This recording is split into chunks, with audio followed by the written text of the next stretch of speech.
Aí aqui, ó, o que é que eu tenho? Eu trouxe esse diagrama para vocês, certo? Isso daqui é o diagrama de um CLP, tá bom?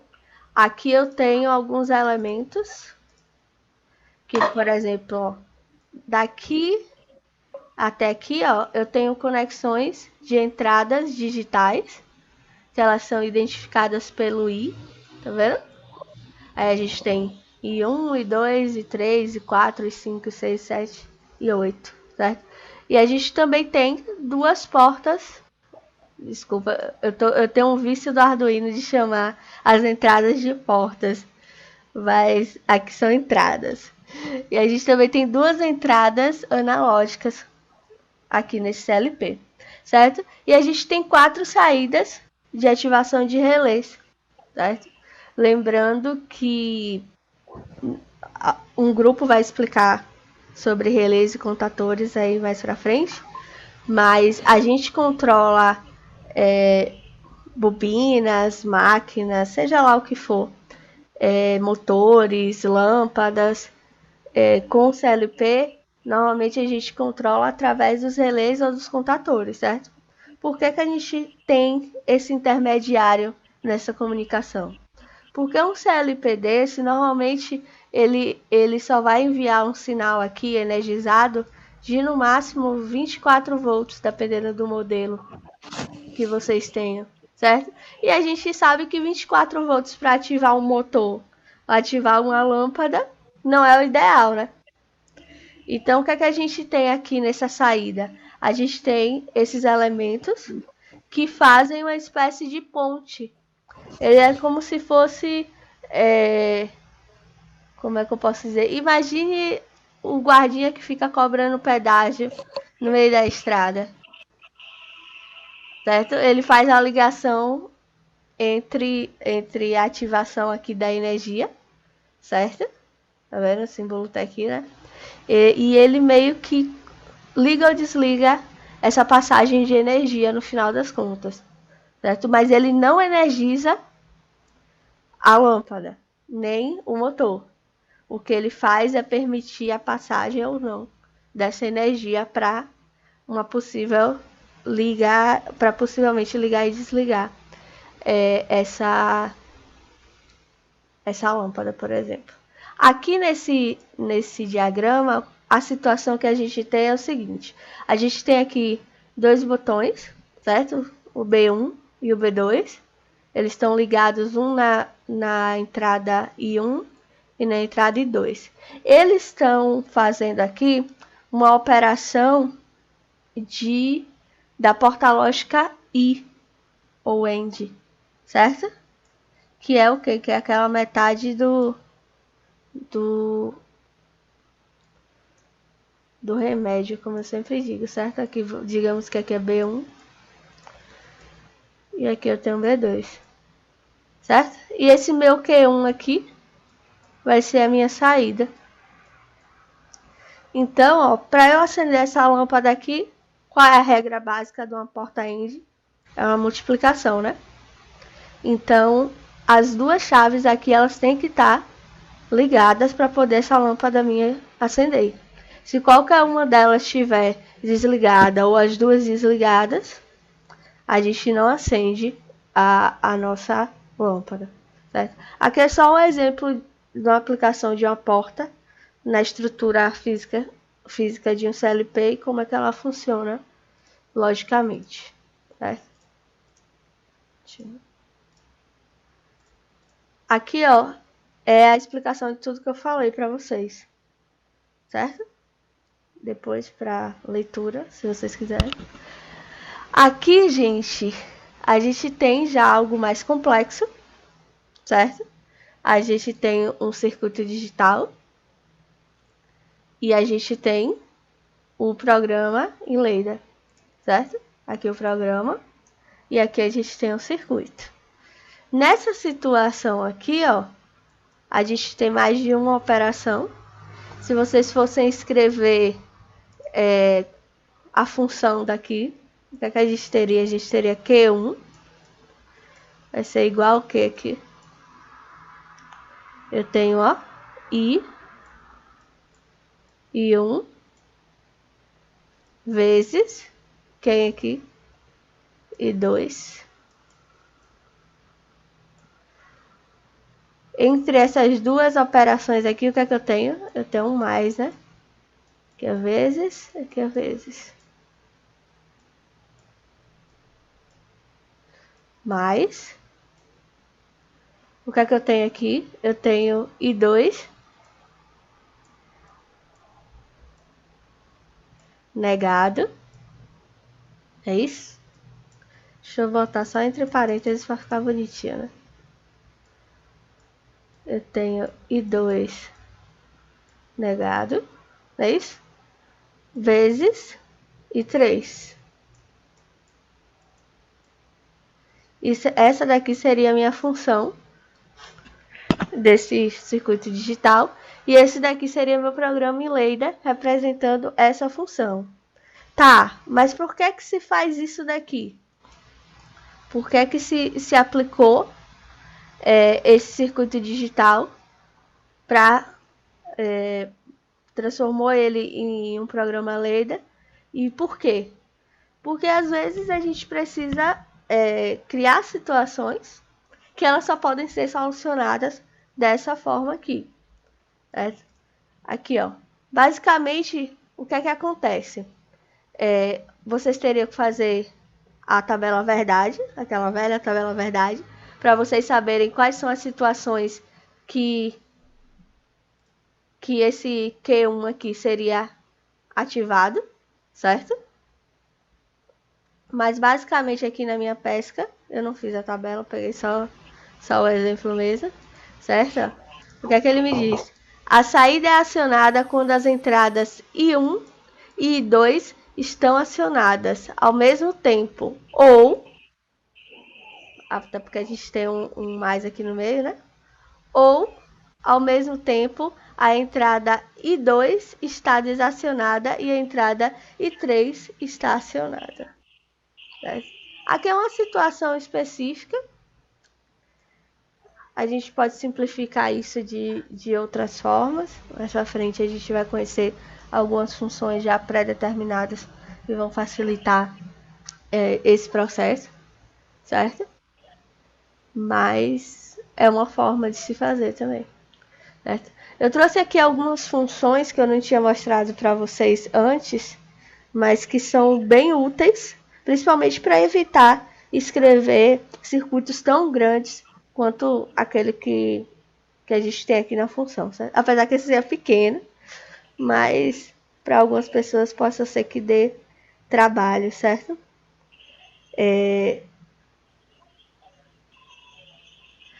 Eu vou responder uma pergunta de Humberto aqui, é porque não está aparecendo para vocês, mas eu estou olhando aqui no celular, certo? Humberto perguntou assim, ó, professora, sistema em série é AND e sistema em paralelo é OR, certo? Exatamente, Humberto.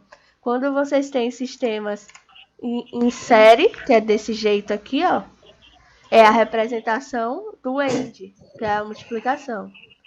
Quando você tem sistemas em paralelo, é a representação do OR, que é o mais, tá bom? Isso daí é bem tranquilo, não muda. A gente usa bastante, inclusive, esses conceitos de série em paralelo, apesar de não fazer grandes operações de uma vez, tá bom? Ó, eu trouxe aqui algumas funções pra gente, que são funções que vão facilitar na hora da programação, certo? Uma delas é a função set, que, como diz aqui na nossa descrição, tem por finalidade acionar uma bobina e mantê-la acionada mesmo após cessar o estímulo. Por exemplo, mesmo após o botão que acionou ser solto. Vou mostrar para vocês aqui no simulador. Eu estava brincando aqui com eles antes de começar a aula. Isso aqui eu vou mostrar para vocês depois, certo? Mas eu não vou apagar, porque eu fiz um embaixo do outro aqui. Eu já tô no modo preguiça ativado, então vou manter aqui, certo?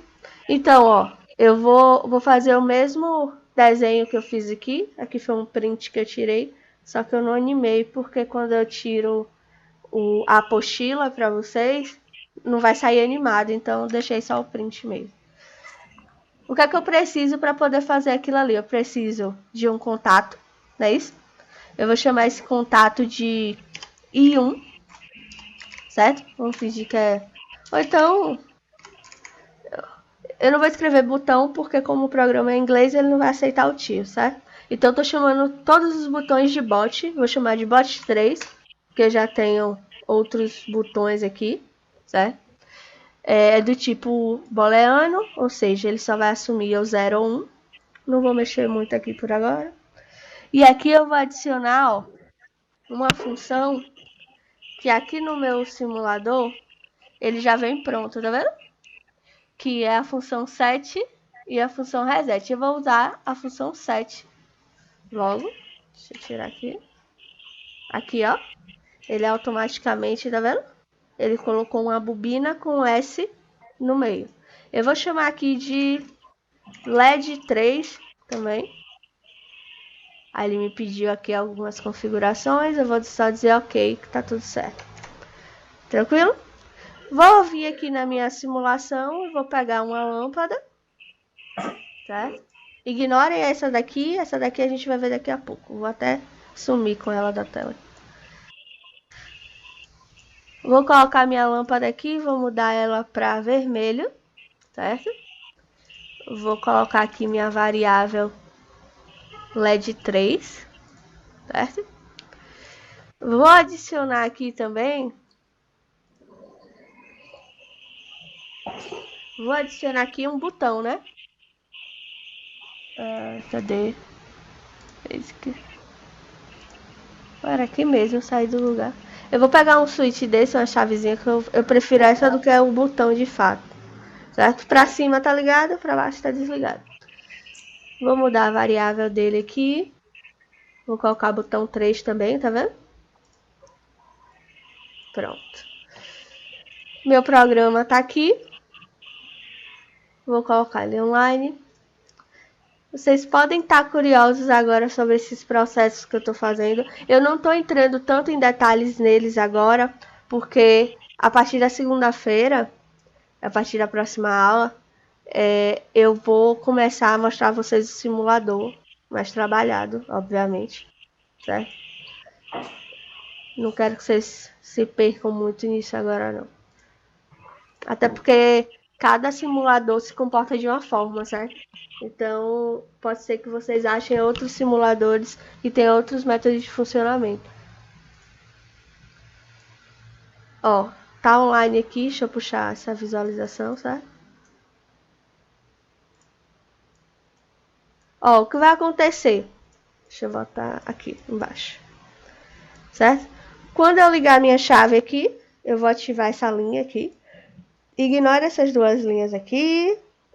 Foquem nessa, vou até circular para vocês. Ó, foca nessa linha aqui. Tá bom? E foca, cadê? Aqui em cima. Aqui é um verificador de estado, tá vendo? O que eu tô trabalhando aqui agora são esses três, ou esses dois aqui, ó. Tá vendo? Bot 3 e LED 3. Então, ó, quando eu ativar aqui, ó, o que vai acontecer? Ele vai acender a minha lâmpada, obviamente, que foi o que eu programei para ser feito. Só que quando eu desligo a minha chave, ele segura aquele estado que eu determinei. Tá vendo? Então a minha lâmpada aqui, ó, mesmo eu tendo ligado ou desligado a minha chave, ela se mantém naquele estado que eu determinei. Tá certo? Por que que isso acontece? Eu estou usando o LED como exemplo, mas normalmente essa aplicação de set reset ela é muito útil para aqueles motores. Ai meu Deus, esqueci até o nome agora. Esqueci o nome dos motores agora. Deixa eu ver se eu lembro aqui. Motor.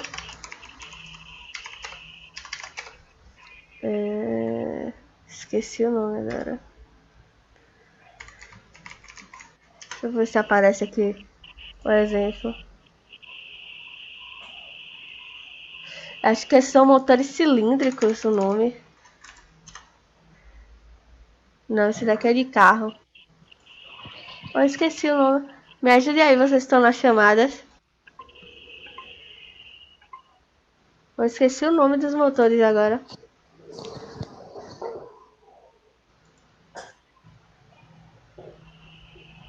Eu esqueci, mas uma hora eu vou lembrar. Quando eu lembrar eu falo pra vocês não.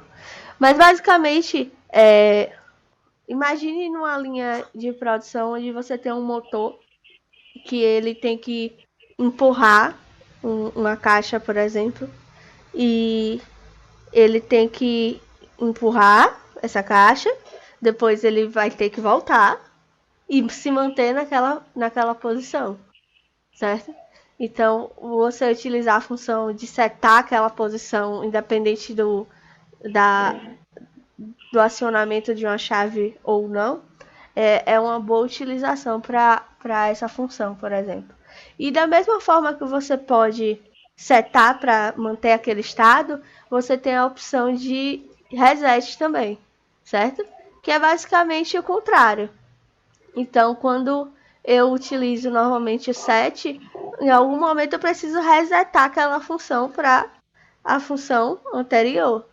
Então, eu vou utilizar uma seguida da outra normalmente. Vou parar aqui.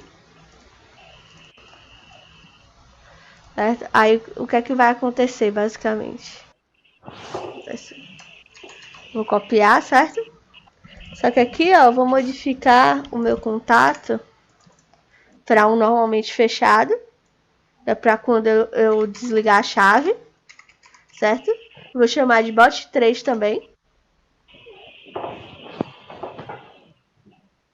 E aqui no lugar do set, eu vou meter aqui um reset. Certo? Aí eu fiz aqui, ó, eu fiz o contrário aqui, basicamente, nessa programação, tá vendo?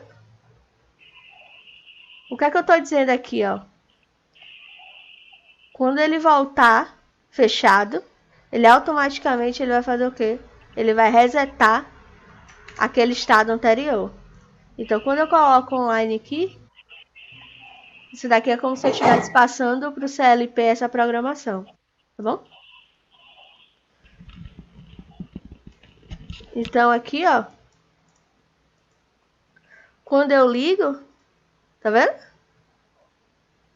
Ele seta e mantém.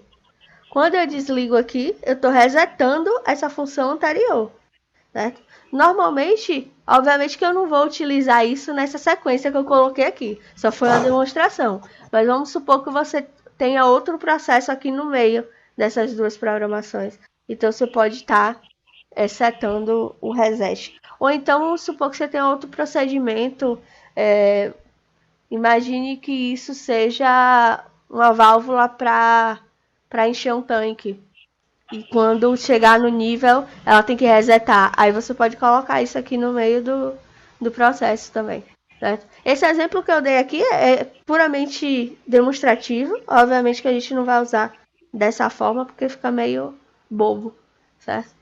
Sendo que você só poderia deixar a bobina normal e ligar e desligar. Certo? Mas é só para vocês entenderem basicamente como é que funcionam essas duas funções.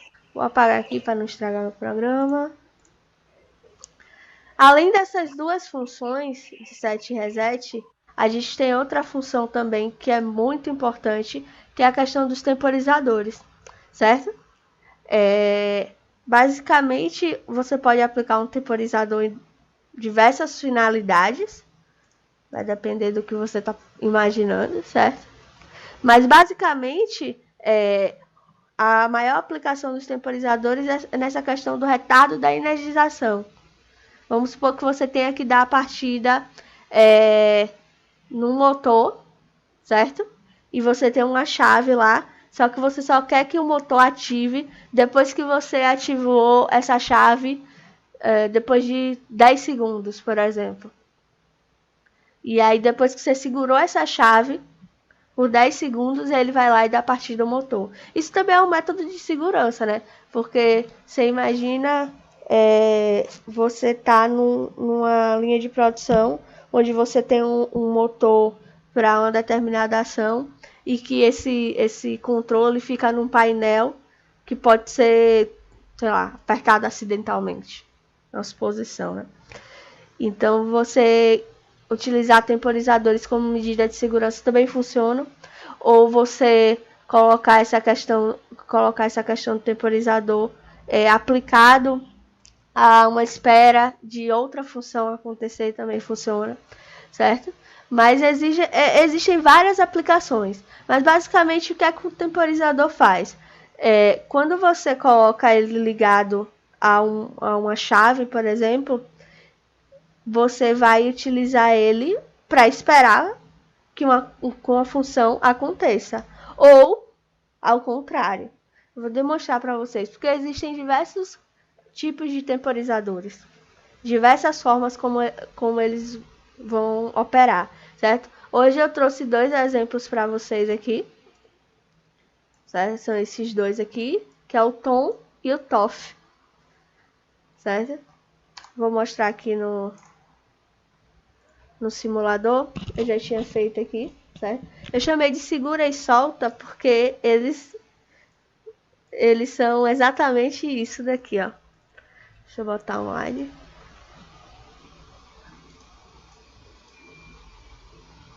Então, o que é que acontece? Esse primeiro aqui é o Tom, eu chamo ele de segura, porque o que acontece?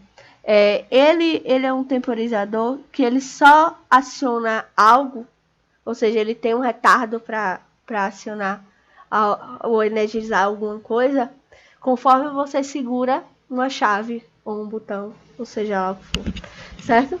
Então, nesse caso aqui é um botão. Vou dar um zoom aqui para vocês enxergarem mais ou menos o que é que acontece. Se bem que é melhor assim. Então, ó, quando eu seguro esse botão aqui, ó, observem que aqui ele tá contando o tempo, ó. Vou até congelar aqui. Tá vendo? Nesse botão aqui, ou nessa caixinha aqui, ele tá contando um tempo.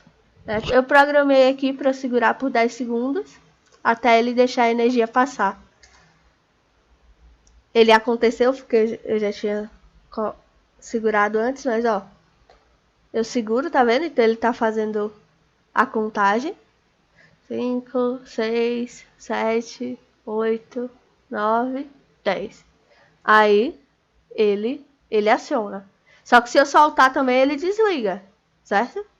Até porque é uma bobina aqui normal, não tem a função 7. Se tivesse a função 7 aqui dentro, por exemplo, ele ia segurar aquele estado lá. Então, Professora, Oi. nesse caso aí, nesse botão aí que tá com temporizador, Sim. para você não precisar botar o 7, a gente poderia botar um contato de selo, né? Sim. Poderia. Certo? Qual que é mais viável, contato de selo ou 7? Depende do que você quer fazer. Pense Por numa, exemplo? pense numa aplicação. Vamos supor que você faça. Vamos supor que esse LED seja um motor, certo? E você quer que ele fique ligado. Ele tem esse retardo para startar. Aí quando ele começa, você quer que ele fique ligado até quando? Entende? Sim. Vamos supor que você queira que ele fique ligado 1 minuto. Aí o que é que você pode fazer? Você pode setar, botar ele como um set aqui, certo? E logo embaixo você colocar outro temporizador para resetar ele aqui embaixo. Quer ver um exemplo? Deixa eu parar aqui. Deixa eu colocar aqui outra linha.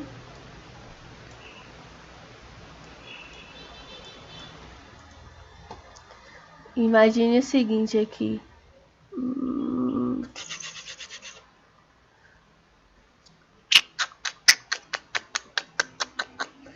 Não vou nem botar isso aqui.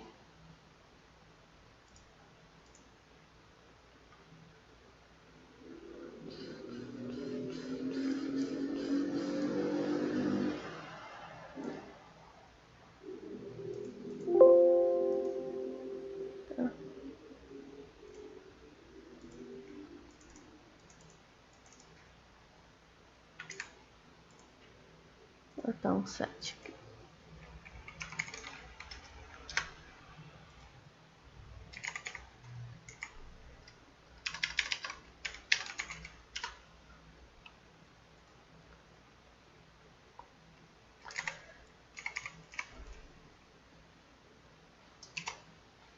Se bem que eu acho que essa função não vai ficar legal não, né? Vou botar menos tempo, tá? Porque senão fica... Eu vou ter que ficar segurando por muito tempo.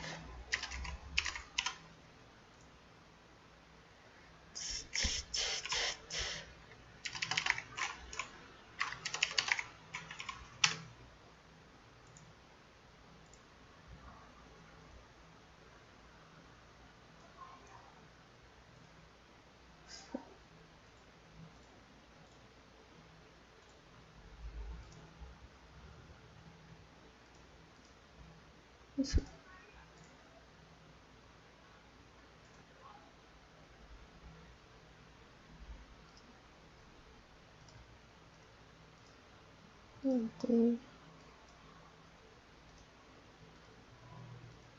Cadê o meu botão? Tô nem enxergando mais.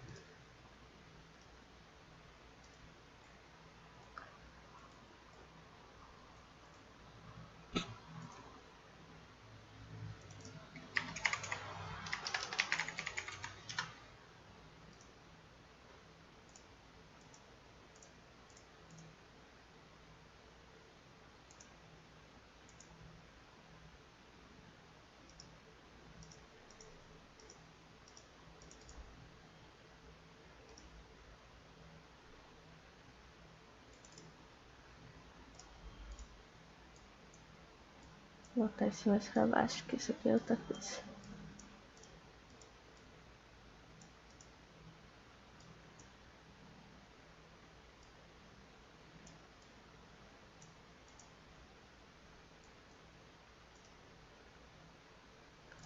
Deixa eu ver se assim vai funcionar.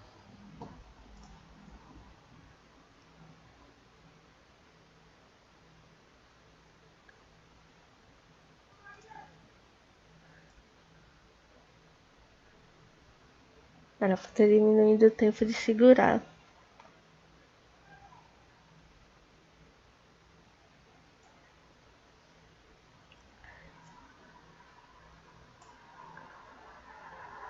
Esse modelo de tom aqui não era ideal para o que eu coloquei aqui, entendeu? Aqui poderia... Talvez um TOF também não seria bom. Teria que ser outro modelo de... Não de um temporizador, mas de um contador. Talvez. De tempo. Aí ele desligaria, entendeu? Que é o que acontece? Quando eu seguro os 10 segundos, ele vai lá e ativa, ó. Tá vendo? Ele só vai resetar aqui, ó. Ele só vai desligar aqui quando eu segurar o tempo que ele tá pedindo. Só que no lugar desse botão aqui, teria que ser um contador de tempo. De sei lá. Poderia botar 1 minuto, 5 segundos, o tempo que for. E aí ele contaria e depois ativaria a bobina. Isso, é isso que eu tava pensando aqui. É, Porque se fosse um contador de tempo, seria melhor do que um isso. temporizador. Isso. É, que dá no mesmo, né? É Entre porque aspas. eu não quero entrar na parte de contadores ainda, entendeu? Mas Ah, eu é. tô acelerando. Não, sem problema. Mas é basicamente isso mesmo, certo? Eu trouxe os dois principais aqui, mas existem outros exemplos, inclusive aqui no simulador. Mas a lógica é basicamente essa, certo? Você poderia utilizar um celo?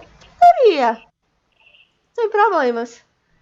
Eu acho mais rápido o set e o reset, porque você sabe onde você liga e você sabe onde você desliga, sabe?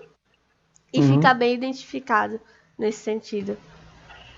Então, é algo mais objetivo, digamos assim. Vou apagar essa bagunça aqui. Certo? O outro modelo aqui, como eu já tinha dito a vocês. Deixa eu ver. Certo? É o TOF, certo? Esse daqui Ó, apertando assim. Esse daqui, ele fica aceso, ó. Ele conta 5 segundos e ele desliga, tá vendo? Quando você clica nele, ele fica aceso. O tempo que você programou pra ele ficar aceso. Poderia até ter utilizado um daquele também nesse caso. Um TOF talvez seria melhor do que um POM nessa situação. Tá?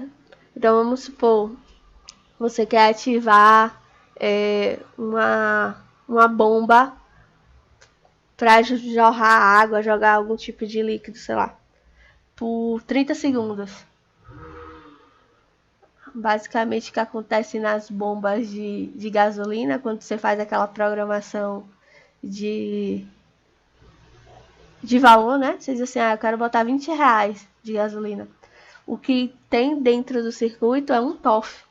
Ele faz o cálculo baseado no valor convertido no tempo que ele fica, que ele leva para encher. E aí, quando o cara aciona aquela mangueira, ele basicamente ativa um desse. Para poder encher o tanque. Certo? Então, aqui só são 2 exemplos, certo? De temporizadores. Deixa eu ver se eu consigo mostrar mais para vocês. Deixa aqui. Aqui, ó, a gente tem outros. Aqui a gente já tá falando de contadores, tá vendo? Aqui a gente tem o crescente e o decrescente. Depende da situação. Mas basicamente, ó, os elementos que a gente tem no ladder são esses aqui. Alguns deles são implementados já com funções que você simplesmente pode arrastar. Vamos supor que você queira colocar aqui um contato. Vamos supor que você tem um contato aberto aqui. Opa. Aqui não quer vir. Um negócio enjoado, viu? Pera aí. Você tem um contato aqui, certo? E você queira botar outro. Aqui é literalmente... Você coloca ele aqui do lado, tá vendo? Você vai simplesmente arrastar. Se for o caso. Ah, professora, mas eu quero botar mais aqui. Você pode colocar assim, você arrasta e coloca mais pra cá. Aí depende muito do simulador que você esteja utilizando, entendeu? Cada simulador tende a se comportar de outras formas. Eu já tinha até dito isso ontem. O simulador que a gente tem lá no colégio, eu não tô conseguindo baixar. Ele é um pouquinho antigo e eu não tô conseguindo achar ele. Não sei qual é a situação. Não acho em lugar nenhum da internet. Parece que o bicho foi agraciado. Não sei exatamente o porquê. Certo? Mas a tendência é a gente trabalhar com esse daqui. Certo? Aí o que é que eu vou fazer? Hoje eu vou parar aqui nessa parte dos temporizadores, certo? Não vou entrar em contadores não. Porque contadores a gente tem mais de uma variável. Vou só explicar para vocês aqui essa questão das variáveis dos contadores. Até por questões de apresentação. Porque, por exemplo, aqui, ó, nesse tom aqui, certo? Que ele vai ativar depois que o botão ficar pressionado por um determinado tempo, certo? Aqui a gente determina, por exemplo, a quantidade de tempo que eu quero que ele fique ativo. Que eu tenho que segurar o botão, no caso, que é o PT, tá vendo? Aí vocês vão colocar aqui a quantidade de segundos que vocês desejam, ou milissegundos. Eu odeio trabalhar com milissegundos, mas se vocês quiserem, esse sou eu. Mas aqui você edita, tá vendo? Aqui, ó, é uma variável que faz a contagem desse tempo aqui. a gente normalmente tem que nomear ela, certo? Vocês estão vendo que eu coloquei aqui, ó. Aqui é T1, né, de baixo, e aqui é T0, né? Porque o que acontece? Quando eu dou o play aqui, atenção. Imagine que você tá lá no seu CLP, certo? E você aperta o botão lá para fazer essa função. O que acontece é que quando eu aperto esse botão, esse tempo ele tem que ser contado em algum lugar, certo? É aí que a gente entra no conceito de variáveis, que é uma coisa que eu não sei se vocês estão familiarizados. Eu vou pegar aqui um espaço branco. Eu gosto. Cadê? Minha imagem onde eu risco em cima não tá aparecendo aqui. Cadê? Não sei onde é que tá. Vou riscar aqui na tela do Windows mesmo. Quando a gente fala de programação em geral, a gente tem um conceito chamado variável.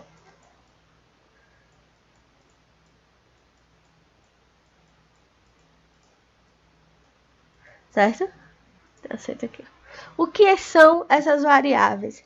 No caso aqui, ó, a gente tem uma, duas, certo? E tem duas variáveis aqui para essa função de temporizador. Mas eu vou simplificar. Vou parar aqui.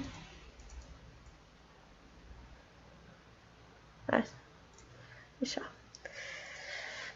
botar outra linha aqui. Ignore meu temporizador aqui agora, eu não quero trabalhar com ele não, certo? Mas quando eu tenho um contato aqui, certo? E eu tenho uma bobina, que eu normalmente chamo de botão, chamo de lâmpada, vou dando nomes aleatórios, certo? Mas quando eu chego aqui e nomeio isso, eu chamo de bot 3, por exemplo, eu estou dando um nome à minha variável. É tanto que ele aparece aqui nessa lista, ó, aqui em cima. Tá vendo? Tudo isso daqui tá com a nomenclatura var, tá vendo? Quando eu falo de var, não é aquela câmera do futebol. Eu estou falando de variáveis, certo?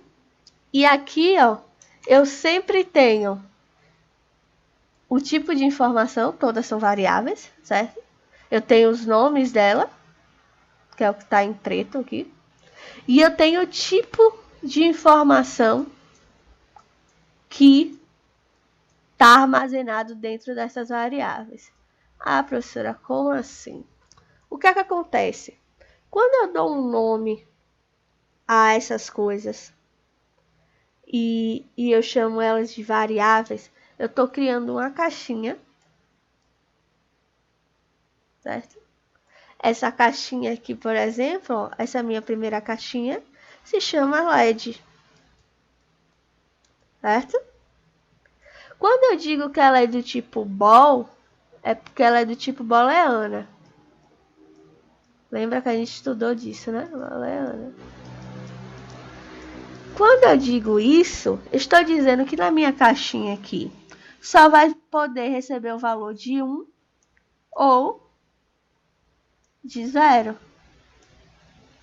Certo? Então, aqui dentro, durante o meu programa, ele vai variar dentro dessas minhas duas possibilidades aqui. Por que isso? Porque a minha variável do tipo bol só conversa com esses dois números, certo? Então, em algum momento, o meu LED aqui vai ser 1. Ou seja, quando ele for 1, quer dizer que ele está ligado. E em algum momento aqui ele vai ser 0, dependendo da situação. Ou seja, ele vai estar desligado. Certo? Essas outros tipos de variações aqui, ó, de variáveis, que eu tenho, por exemplo, ó, essa time 10 aqui, tá vendo? O nome da minha caixinha aqui é time 10, certo? Por quê? Por que é que eu tô dizendo isso? Porque ela vai começar com 10, tá certo? Eu nomeei ela com time 10 lá no começo. E essa essa minha caixinha aqui, ela vai armazenar um número.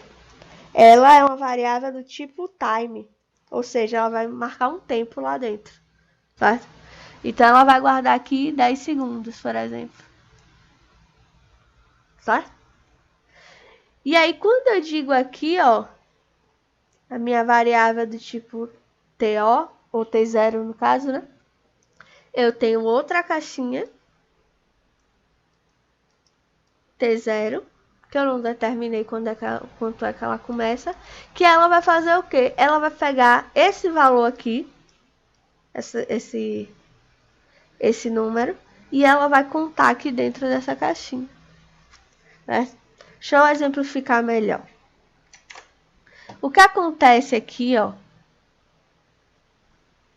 dentro do meu, quando eu faço essa linha aqui, certo? Que eu chamo de bot 3, e aqui eu vou chamar de LED 2, certo? O que acontece? Aqui eu criei uma caixinha para o meu botão, certo? O meu botão 3. E aqui eu criei uma caixinha para o meu LED 2. Essas caixinhas aqui, elas não podem se misturar. Ou seja, as minhas variáveis, elas não podem ter o mesmo nome. Se eu já chamei esse botão aqui de botão, de bot, o segundo não pode ser bot também, nem o terceiro, certo? Pode ser qualquer outro nome, menos esse aqui que eu já utilizei. A mesma coisa que acontece com LED. Se eu chamo de LED, um tá lá chamado de LED sem nenhum número, o outro não pode ser o mesmo número, certo? Então, as variáveis, elas são de extrema importância para qualquer programação, certo? Seja a programação em Leda, seja a programação de site, seja a programação de um programa de computador, certo? Eu preciso que vocês entendam esse conceito de variável, certo? Porque são coisas que a gente vai estar utilizando o tempo todo, certo? Vocês têm que lembrar que as variáveis, ela tem nome, certo? Ela tem valor e ela tem tipo, certo? São os 3 princípios básicos de uma variável. Ela tem nome, valor e tipo, certo? Basicamente, nesse caso aqui, quando a gente fala de objetos digitais, de componentes digitais, o tipo vai ser basicamente o mesmo, que é o bol, né? É o booleano, certo? Ou seja, ou ela é 0 ou ela é 1, certo? Quando eu falo de valor aqui, esse valor é um valor inicial que pode ser atribuído ou não, certo? Por exemplo, quando eu digo aqui, ó, vou pegar o exemplo daqui de baixo, vou ignorar esse, certo? Pegando esse exemplo, essa linha aqui, ó. Ignora isso aqui, vou até riscar, tá vendo? Eu tô falando disso aqui, ó. Dessa linha 3. Ó, o que acontece? Quando eu chamo aqui bot 3, que é o meu botão, e aqui o meu LED 2, tá vendo? Quando eu digo isso daqui, esse LED 2 aqui, ele pode ter um valor inicial, certo? Esse valor, já que é do tipo bol, ele pode ser 0 ou pode ser 1, certo? Normalmente, ele vai vir desligado, né? Então, vamos supor que seja 0 aqui, nosso valor inicial. E quando eu falo de nome aqui, eu tô falando justamente desse nome que eu dei aqui, ó. Então, aqui vai ser o quê? LED 2. Tá certo? Então, variáveis, ou variável, é um elemento essencial para a programação, certo? Eu vou apresentar outros modelos para vocês, mas só pegando como exemplo aqui, eu tenho 2 tipos básicos, certo? Que é o de tempo e a ball, é o que a gente mais utiliza. Mas outras funções, como essa dos temporizadores, ela exigem que sejam utilizadas outros tipos de variável, certo? E normalmente funções de temporizadores, de contadores, eles são os chamados box. Eles são caixas que tem mais de uma função acontecendo ao mesmo tempo, certo? Então ele normalmente vem nessa conjuntura aqui, vem nesse formato, onde eu tenho, ó, só pra gente, vou limpar tudo aqui, ó. Nesse caso aqui, certo? Do tom. O que é que eu tenho aqui no elemento desse temporizador? Eu tenho a entrada, que é o 1, tá vendo? Que é o que está ligado ao meu botão, aqui nesse ponto. Eu tenho um Q, que é a saída, tá bom? Eu tenho esse PT, que é onde eu defino qual é o tempo que eu quero que esse botão seja segurado, certo? E eu tenho um ET, que é uma variável onde vai acontecer essa contagem, certo?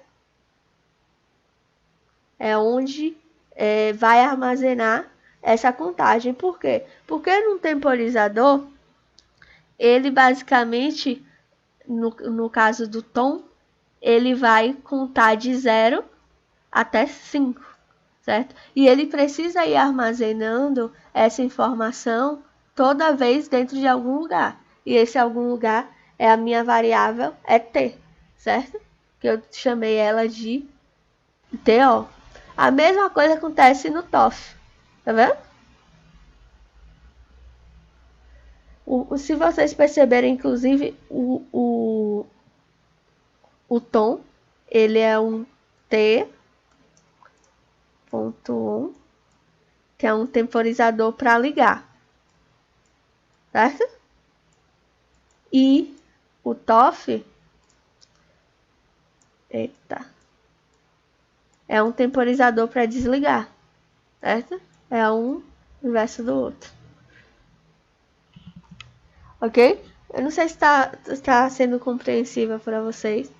Estou tentando traduzir da forma mais simples possível. Mas basicamente a gente tem alguns elementos que compõem essas funções já pré-definidas, certo? Normalmente esses temporizadores, contadores, eles já vêm em caixinhas prontas, como vocês estão vendo, ó. Eles aparecem aqui como elementos do ladder. O que você literalmente vai fazer, ó, é arrastar ele para cá. Você só faz nomear e determinar. A mesma coisa acontece com os contadores, ó. Só que os contadores, eles têm outros elementos que eu não vou entrar hoje nele, não. Porque talvez seja um pouquinho assustador. Então, eu vou dar continuidade aqui ao assunto que eu já tinha iniciado na outra semana, certo? Eu adicionei algumas informações aqui no nosso material que eu vou estar disponibilizando para vocês. Eu já tinha mostrado para vocês antes sobre a programação em Leda, certo? Eu trouxe algumas novidades boas, algumas não tão boas. Mas hoje eu vou estar mostrando para vocês mais a questão técnica da linguagem, tá certo? E mostrando algumas funções a mais que a gente tem nessa programação também. Os avisos eu dou depois, certo? Então, o que acontece? Como eu já tinha dito antes, né? A gente já conhece os componentes básicos de uma programação em Leda. Só que tem algumas regrinhas que eu vou estar mostrando para vocês aqui. São questõezinhas mais técnicas, que é uma teoria essencial para a gente poder fazer a prática. E eu vou estar utilizando com vocês dois simuladores, certo? Eu tenho o CodeSys, que é da Eaton. A Eaton ela é uma fabricante de CLPs também, certo? Eu sei que o simulador que a gente mais encontra no mercado são os da Siemens, certo? O Step 7, as várias versões do Step 7 que vocês têm por aí. Porém, a nível de simulador, os mais interessantes que eu achei foi o mais interessante, mais fácil de se utilizar, foi esse daqui, certo? Da CodeSys. Então, nesse simulador aqui, a gente tem configurações que são específicas para o CLPs da Eaton, certo? Tem algumas coisas que, infelizmente, a gente não tem muito controle sobre. Eu vou criar uma pasta aqui só para colocar os exemplos. Vou estar aqui, programa 01. Vou estar utilizando esse simulador aqui. Vou mostrar para vocês também um pouquinho do Zélio. O Zélio, ele já é um editor, certo? Ele não tem tanta interatividade quanto o CodeSys tem, mas funciona tão bem quanto, certo? Dá para vocês entenderem como é a parte da programação, tá certo? Agora, a minha escolha pelo CodeSys foi justamente por possibilitar a visualização do que está sendo programado. Porque os outros programas que eu achei, eles têm essa mesma função, certo? Mas o que acontece é que às vezes a gente não consegue emular, certo? Deixa eu ver o que foi que deu erro aqui. Eu tô com erro nesse programa, não sei o que é que tá acontecendo. Programa. Já eita, vou ter um símbolo que não poderia.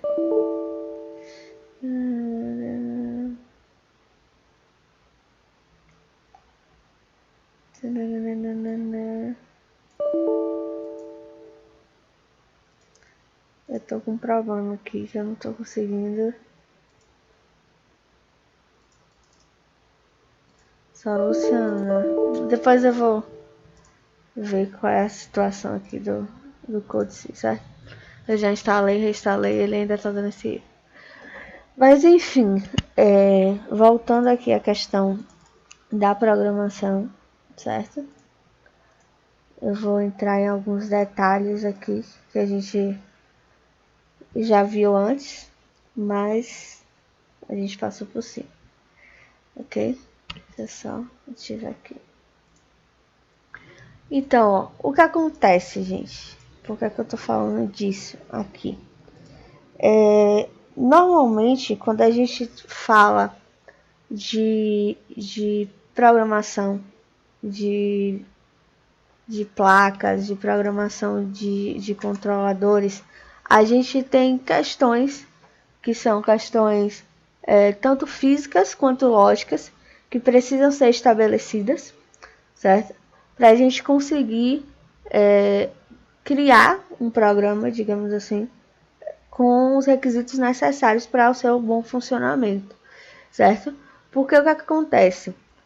Na área da informática, por exemplo, a questão da parte física e da parte lógica de um computador, elas são bem separadas, digamos assim.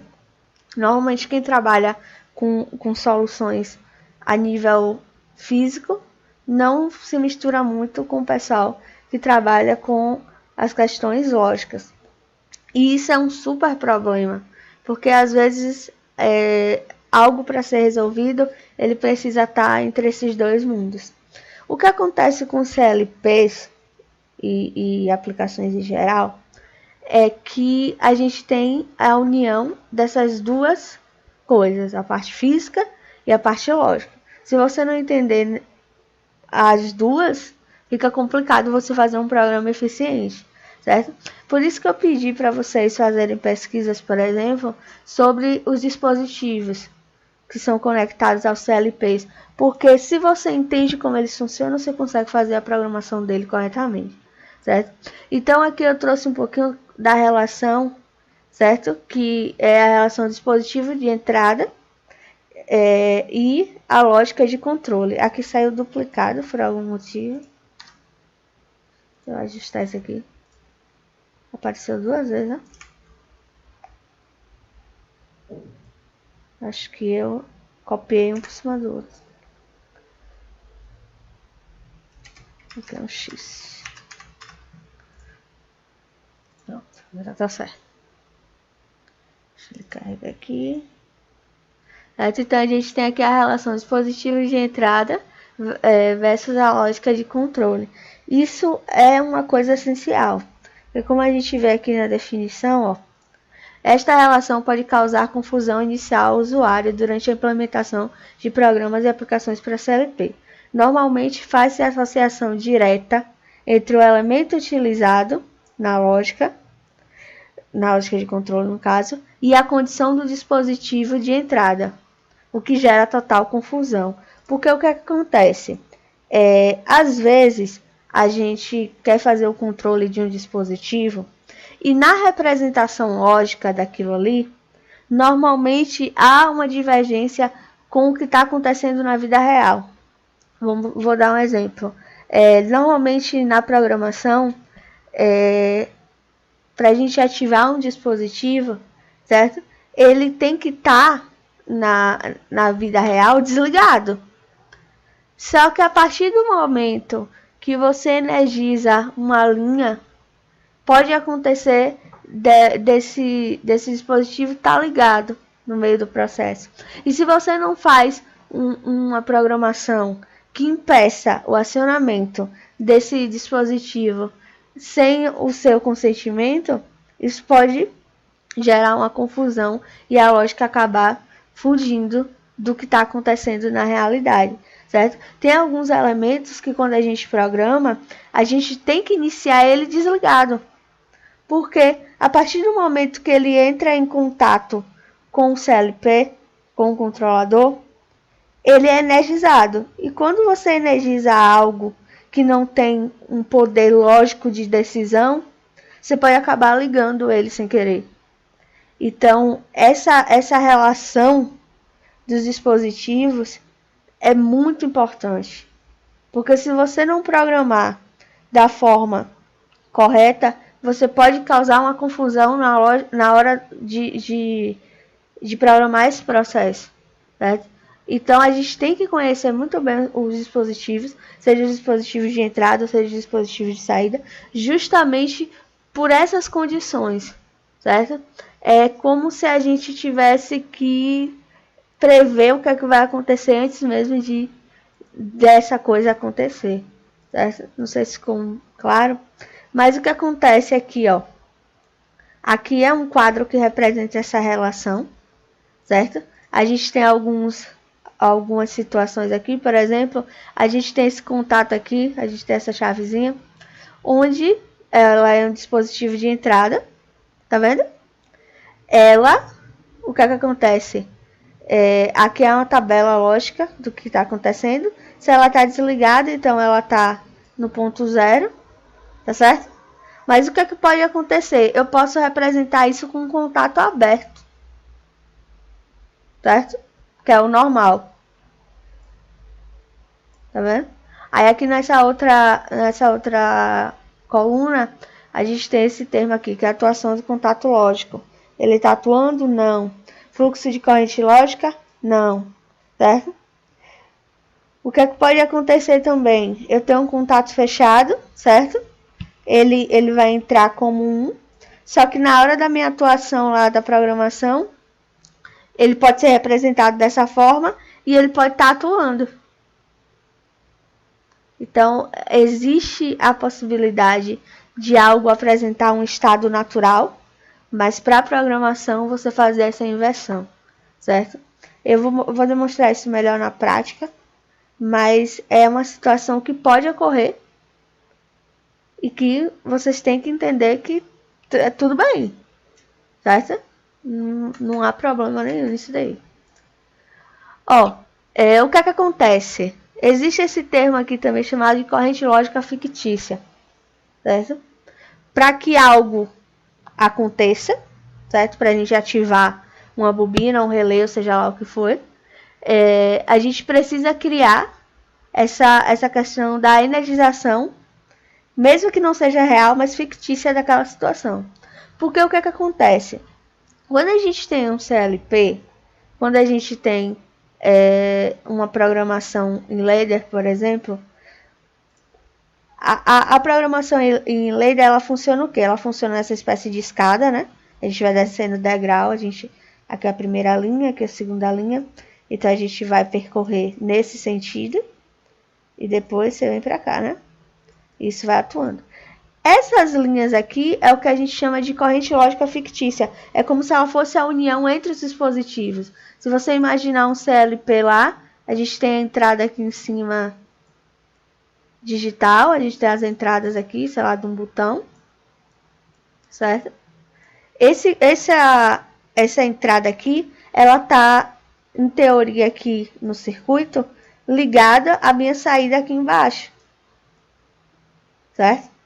Então, essa corrente lógica aqui fictícia é justamente a representação dessa ligação interna aqui dentro do meu circuito, certo? Isso daqui é importante porque não quer dizer necessariamente que algo esteja energizado, mas é a demonstração da ligação dentro da programação, certo? Então, são alguns termozinhos técnicos que se utilizam, que às vezes acontecem na vida real e às vezes não acontecem, certo? Mas basicamente o que acontece aqui supondo que entre as barras verticais, são essas aqui, que sustentam, nossa, por que tá duplicado? Toda a lógica de controle, nossa, esse texto tá todo errado, peraí, eu não sei o que foi que aconteceu aqui.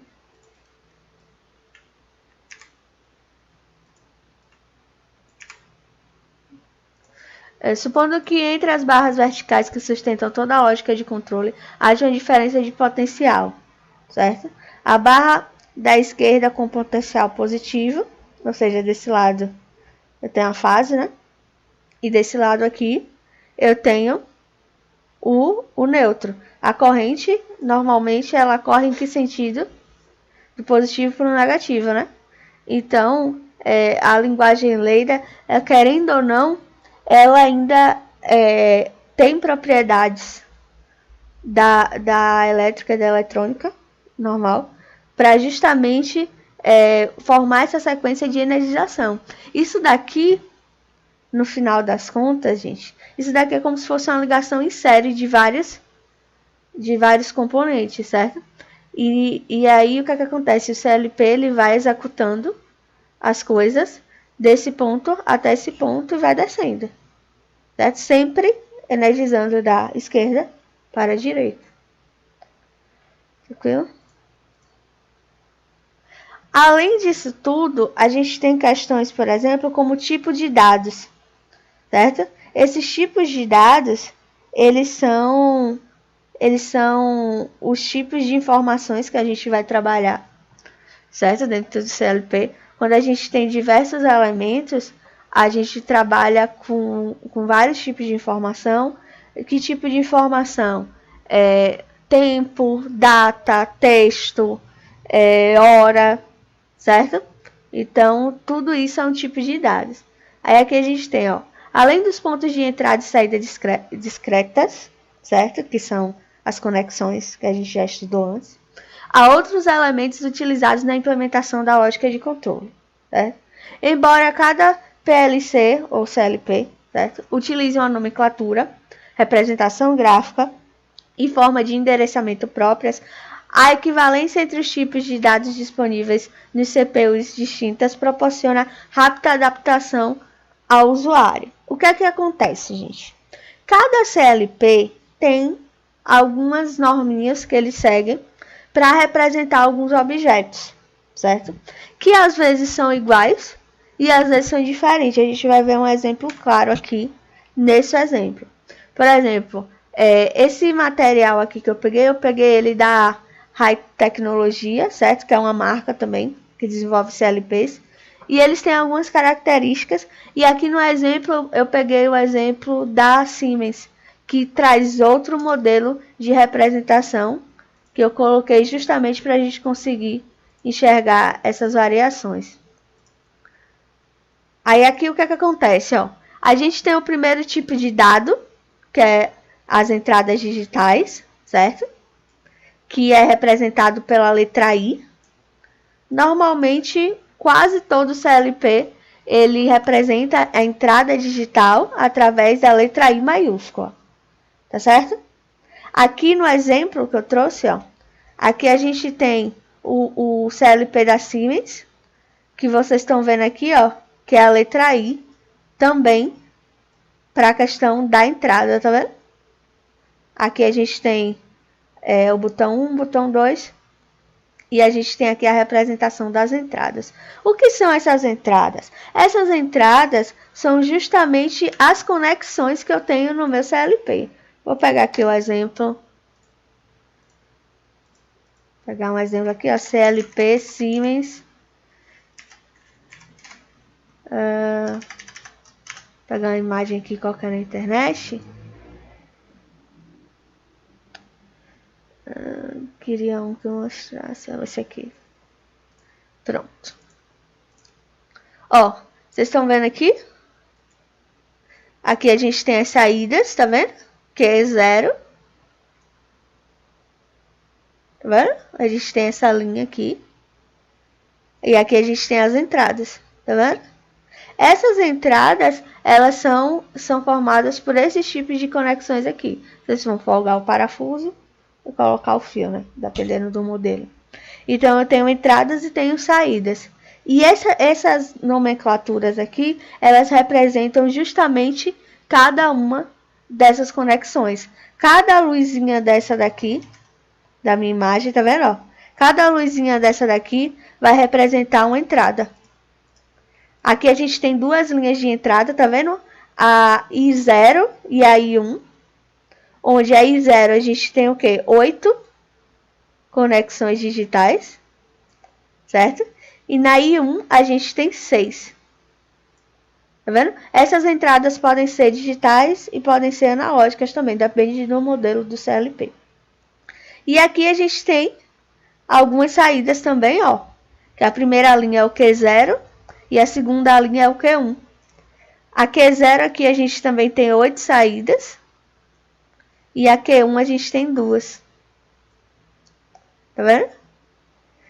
E essa saída, aqui são as lâmpadas de demonstração de acionamento, certo? E essas saídas aqui, elas são, como é que eu posso dizer? Vocês vão encaixar os fios, no caso, vou falar da forma mais prática, nessas entradas aqui, ó, tá vendo? Nessas entradas e saídas.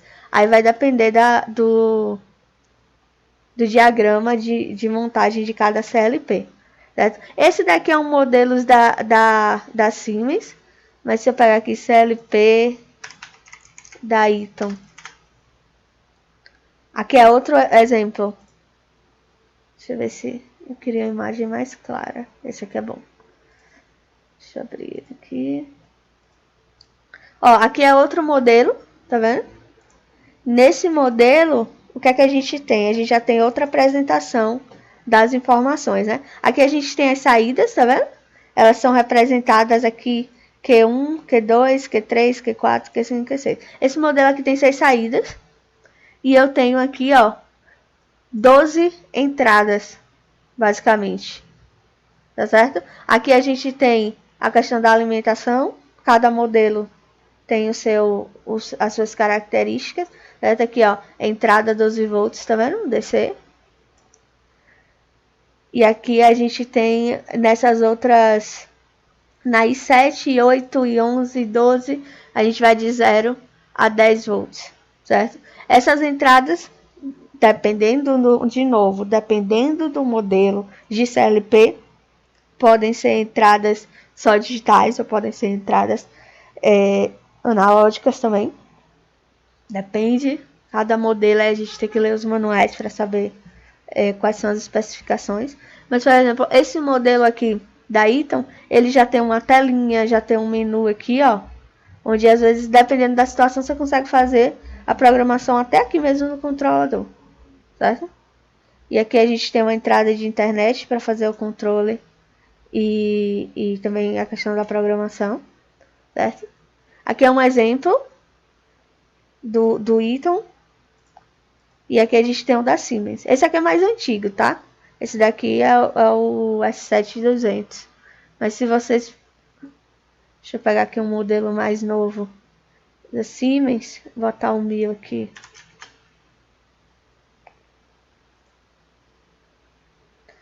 Eu falo que ele é novo, mas ele não é tão novo assim não, né?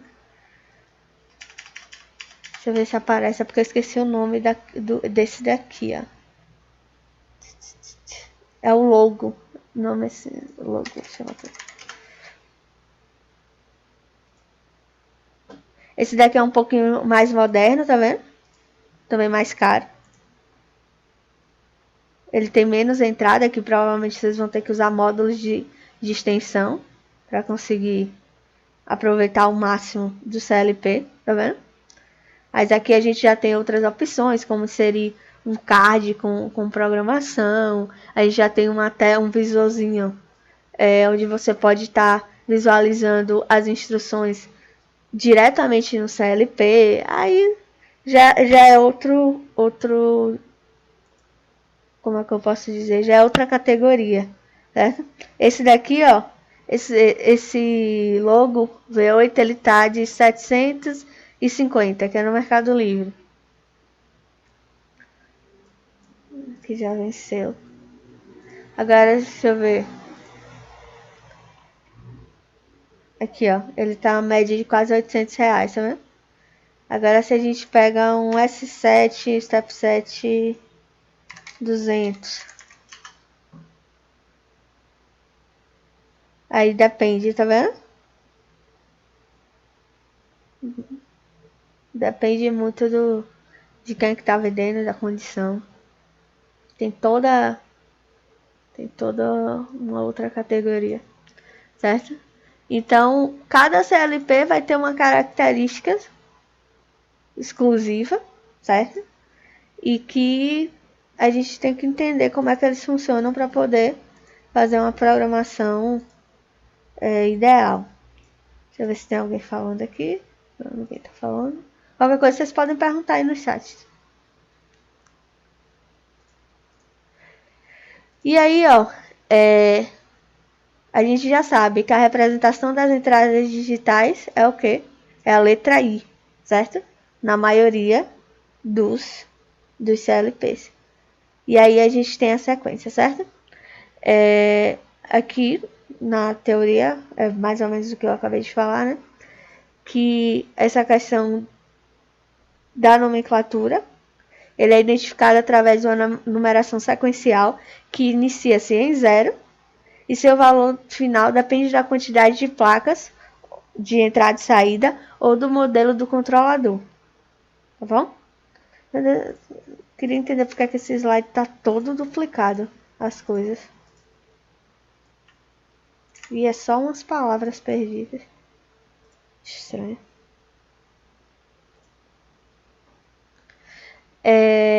Normalmente, essas entradas, certo? Elas vão estar associadas às instruções de entrada e saída, normalmente aberto, normalmente fechado. Essas entradas digitais aqui, gente, são as botoeiras que a gente coloca lá na nossa programação, certo? Então, esses valores aqui de entrada e de saída, essa nomenclatura, ela fica na questão da associação com a entrada, certo? Mas você pode dar um nome qualquer para esse botão. Vocês estão vendo aqui, ó, nesse esquema a gente tem o B1 e o B2, que é o botão 1 e o botão 2. essa nomenclatura aqui, i0.0 e i0.1, é a indicação da entrada. É o que acontece, eu já tinha dado esse exemplo antes para vocês. Lembra que eu falei que quando a gente inicia um dispositivo eletrônico, aparece lá o logo de uma marca na tela? E ele vai carregar ali as informações enquanto está mostrando o logo para você, né? O que acontece? Durante esse processo de carregar as informações, eles vão identificar justamente quem é as entradas e saídas que vão estar em uso durante todo o processo da programação. E a gente faz essa indicação utilizando essas nomenclaturas aqui, tá bom? Quando a gente for fazer a programação, eu vou mostrar para vocês como é que a gente representa isso melhor. A gente também tem as saídas digitais, que podem ser representadas por O ou Q, certo? Nos da high-tech aqui, ele é representado pelo O, certo? Mas normalmente no da Siemens, no da Eaton, nos afins é representado por Q, pela letra Q, certo? Basicamente, o que acontece? Esse Q, ele vai representar as saídas, pode ser bobinas, podem ser relés, podem ser contatores, certo? Tudo que for saída vai ser representado através do endereçamento Q, alguma coisa, ou O, alguma coisa, tá bom? É a mesma coisa que acontece na entrada, só que na saída a representação dessa letra é outra. A gente tem também, por fim, a instrução end, certo? Que é de fim. Quando você acaba o programa, você tem essa função lá para indicar que o ciclo se encerrou, tá bom? Alguns compiladores, alguns programas para vocês escreverem a programação, eles colocam automaticamente, eles entendem o final. Alguns não, você precisa colocar de fato essa tag aqui de finalização, certo? Depois desse end aqui, se vocês colocarem qualquer programação, o programa de vocês não vai executar. É como se depois dali tivesse tudo em branco. E dependendo do simulador, a não existência dessa instrução aqui pode ocasionar na questão do erro. Então, é muito importante, principalmente quando vocês vão programar para um CLP real, é necessário que tenha essa instrução, certo? Porque ela vai indicar justamente a finalização da minha programação. Aqui eu trouxe um programa como exemplo, certo? Eu já tinha mostrado para vocês anteriormente, mas aqui está mais detalhado, tá bom? O que acontece? Primeira situação. Inicialmente as pessoas acreditam que aqui nessa saída, certo? Na O0, nossa, meu desenho ficou horrível. Ela vai estar acionada quando a entrada I0 estiver aberta, certo? Por exemplo, quando a gente tem essa representação aqui que vocês estão vendo, algumas pessoas acham que isso aqui está ativado, certo? Só que na verdade vocês sabem que para isso daqui estar ativado, essa minha saída aqui tem que estar fechada, certo? Então isso daqui tem que estar um quadrinho. Normalmente é um quadrinho azul, como eu já tinha mostrado a vocês naquele simulador, né? E a linha toda ela energiza e fica azul também. No simulador é possível ver essa ação acontecendo, mas se você estiver programando no programa do CLP, pode ser que ele não demonstre isso. Então vocês têm que ficar muito atentos a essas relações, certo? Porque às vezes pode achar que por causa da representação está fechada ou está ligado, mesmo que isso daqui aberto, tá bom? Aqui são as funções básicas que eu já tinha mostrado antes, só que eu adicionei aqui a questão da tabela verdade, certo? Aqui a primeira função que a gente tem é a função i, a função end, certo? que, como vocês podem ver aqui, a gente tem o nosso código, né? Aqui a gente tem o botão 1 e aqui a gente tem o botão 2, certo? E aqui a gente tem um LED,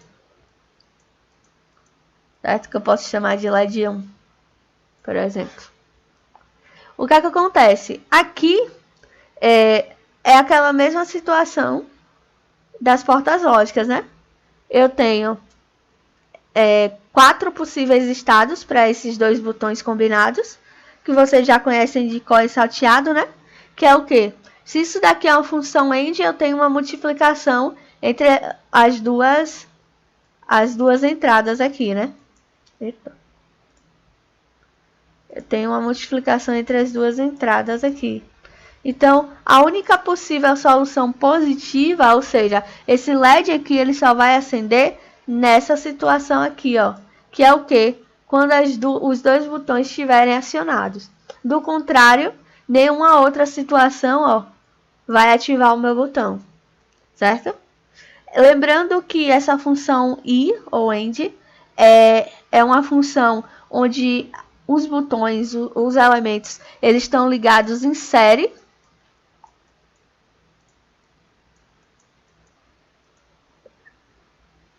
Certo? Eles estão ligados em série e fica um do lado do outro. Tá bom? Essa é a função AND. Agora, na função OR, a gente tem outra situação que é a função que a gente normalmente chama de paralelo.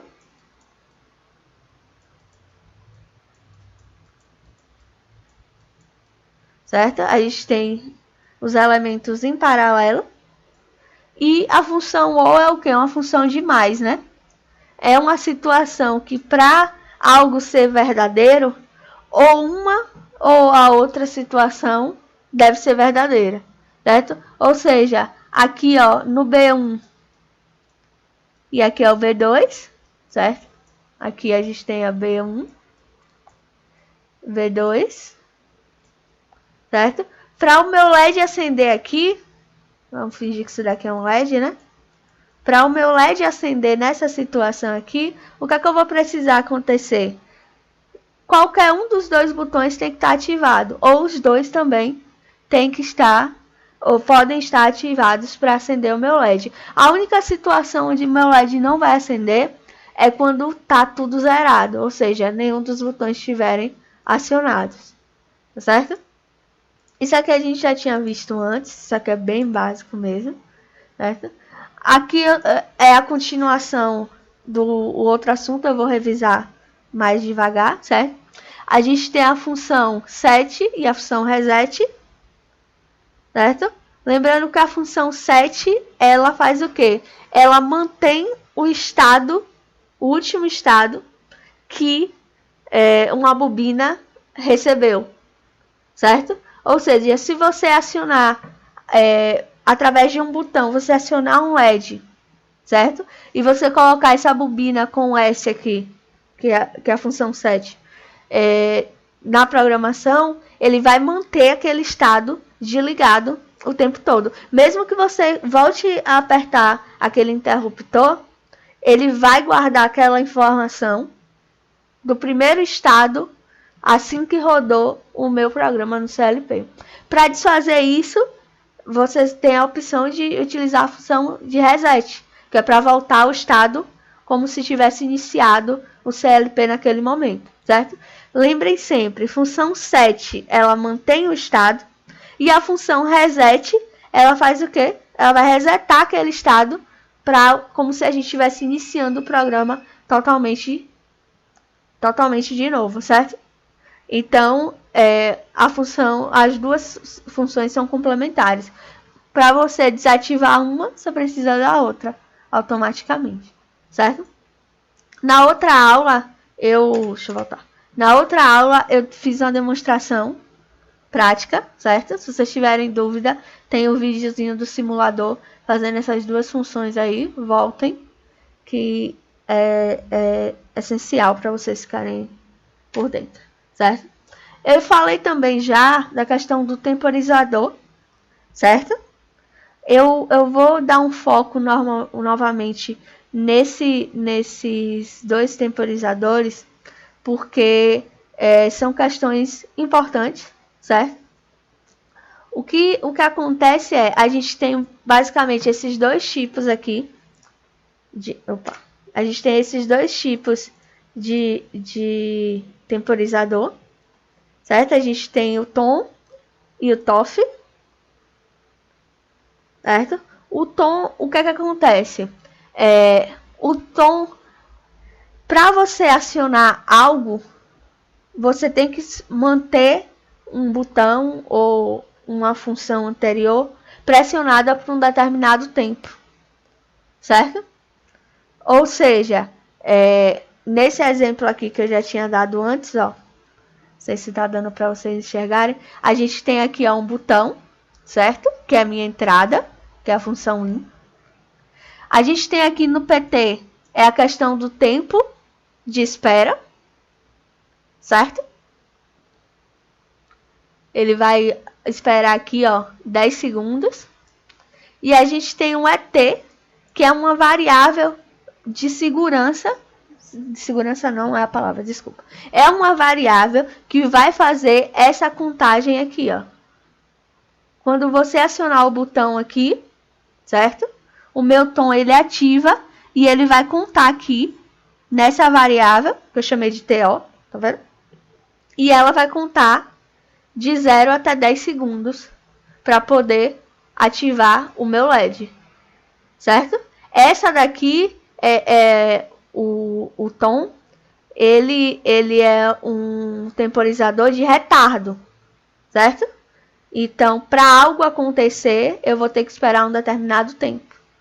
Isso às vezes é muito funcional quando você tem acionamento de motores ou quando você precisa esperar a resposta de um sensor para poder ativar outra função. Então, tem várias aplicações que são legais para inserir o tom, certo? A gente também tem o outro temporizador, que é o TOF, certo? Esse daqui, ele causa um retardo para ligar. E esse daqui, ele causa um retardo para desligar, certo? Eu já tinha dito também antes, esse T1 aqui, a gente chama de tom carinhosamente, mas isso daqui é o que, ó? Temporizador ligado, certo? E o TOF é temporizador para desligar, certo? Temporizador para ligar, temporizador para desligar. Por isso que é tom e TOF. O que é que se faz? A estrutura é a mesma, vocês estão vendo, ó? A gente tem os mesmos elementos. A gente tem aqui, ó, uma variável de tempo, certo? Para armazenar o tempo que eu tenho que esperar, certo? A gente tem uma variável de tempo para fazer a contagem, certo? E a gente tem um botão para acionar. Só que o que é que acontece? Esse TOF aqui, quando você aciona o seu botão, o que é que ele faz? Ele vai demorar 5 segundos aqui, poderia ser mais, é porque eu defini como 5, certo? Ele vai demorar 5 segundos para desligar o meu LED, certo? Então, o tom, ele causa um retardo para acionar e o TOF, ele causa um retardo para desligar uma função, certo? Esses dois aqui são os meus temporizadores, que é diferente, por exemplo, de um contador. Deixa eu tirar aqui. Eu acho que ficou claro. Se vocês tiverem qualquer dúvida, é só mandar aí nos comentários que a gente tira essas dúvidas, tá certo? A gente também tem a questão dos... A gente tem a questão dos contadores, certo? Eu não consegui obter uma imagem aqui, eu vou pegar na internet, porque vocês viram que eu abri ali o simulador, meu simulador tá dando um erro. Eu não sei o que foi, eu fui atualizar ele e depois dessa atualização deu esse erro. Mas eu vou pegar aqui na internet uma imagem dele. Mas o que é que acontece? Existem dois tipos de contadores também, certo? Deixa eu ver se eu tenho aqui contador.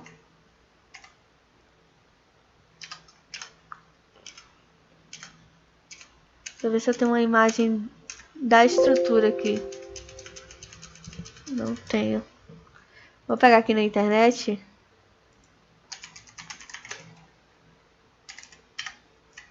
Code 6. Acho que aqui tem uma imagenzinha deles. Tem. Pronto.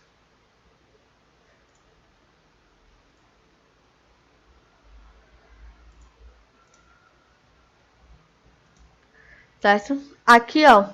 A gente tem aqui uma imagem de dois contadores, certo? Esses contadores, o que é que acontece? Eles servem para contar, eles podem contar funções. Por exemplo, vamos supor que para você acionar um motor, você precise acionar uma botoeira 5 vezes, certo? Vamos supor que você tem essa condição. E para você acionar alguma coisa, você tem que contar a quantidade de ações anteriores, certo? Então, você vai precisar utilizar um contador desse. Existem dois tipos de contadores, que são os contadores crescentes e os contadores decrescentes, certo? A gente tem aqui, ó, os dois tipos, certo? Eles são representados nesses dois formatos aqui, tá bom? O que é que acontece aqui? A gente tem alguns elementos. Isso daqui eu vou tentar mostrar para vocês no programa de fato, que acho que fica visualmente mais fácil. É porque agora eu não estou conseguindo realmente. Mas quando eu terminar a explicação, eu vou tentar abrir de novo para a gente ver, certo? A gente tem alguns elementos aqui, certo? É até meio que parecido com os temporizadores. A gente tem aqui a botoeira que vai colocar a informação aqui dentro, certo? A gente também tem um botão de reset. A gente tem uma variável de reset aqui, ó. Tá vendo? Inclusive ele aparece aqui. Aí o que acontece? A gente tem uma variável que vai armazenar a quantidade de operações que eu tenho que esperar, certo?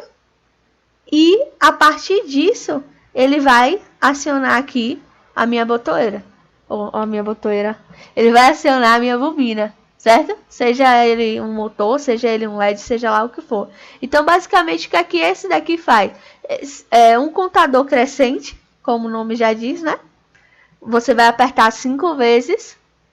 E quando ele chegar na 5ª vez, aí ele vai ativar essa bobina aqui. Tá certo? É isso que ele faz. Basicamente. O decrescente, ele faz o contrário. Certo? Você estabelece um pico alto e ele vai descendo. E também tem outro tipo de contador que ele vai armazenando. Você pode pegar a informação de outra variável e aplicar dentro do contador em tempo real. Isso daí só dá para mostrar na prática. Aqui no, visualmente aqui não dá para enxergar muito bem o que está acontecendo, certo? Mas os contadores, eles são basicamente executam essas funções, certo? Aqui, ó, na definição, o que é que a gente tem? O contador tem por finalidade ativar uma memória ou uma saída após uma determinada contagem de eventos. Um contador crescente pode, por exemplo, acionar uma saída após um botão ou um sensor ter sido acionado um determinado número de vezes previamente programado. Ou seja, vamos supor que vocês precisam fazer um monitoramento de temperatura de um determinado ambiente por tempo e depois de uma quantidade de varreduras, vocês precisam acionar um alarme. Por exemplo, se vocês forem fazer um relógio utilizando o CLP e vocês precisarem ativar uma sirene, por exemplo, você vai ter um contador para fazer a contagem de tempo, obviamente. Só que você pode utilizar um sensor para fazer varredura do local. E só depois de, sei lá, vamos supor que o leitor ele faça, ou que o leitor não, que o sensor ele faça uma leitura de ambiente de temperatura de meia hora, certo? E aí você precisa acionar uma...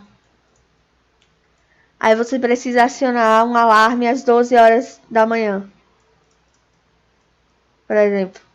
Aí você vai contar quantas vezes ele vai repetir até chegar a 12 horas. E aqui na frente você bota um contador. E aqui toda vez que ele for lendo, ele vai contando um. Contando um. E quando ele marcar aqui 12, ele pega, ó, e ativa, sei lá, uma bobina, ou ele ativa uma sirene, um alarme, sei lá. Pode ser qualquer coisa nesse caso, certo? Então, o contador ele tem basicamente essa finalidade de armazenar a quantidade de eventos que aconteceu e a partir disso ativar ou desativar alguma função, por exemplo.